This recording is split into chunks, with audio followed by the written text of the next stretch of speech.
na at sakitin ka naman, Dea. Sapagkat si Veshdita ay mula sa angkan ng ating mga mandirigma. Kaya kailangan rin siyang sanayin. At ikaw, Dea, ikaw ang aming munting Verana. Hindi ka dapat mahawak ng mga armas. Hinding-hindi ako papayag. Ako ay magiging mahusay na dariken.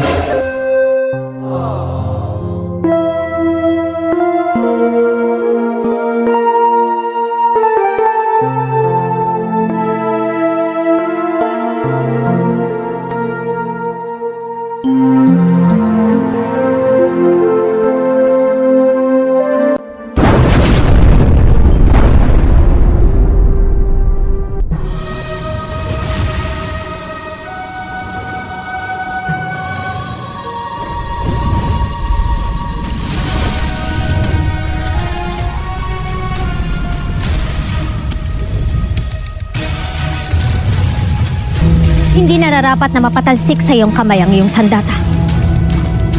Kailangan mo pang aralin na maging matibay at malakas. Nang sa ganon ay may pagtanggol mo ang ating daigdig sa sino mang nais manakop nito.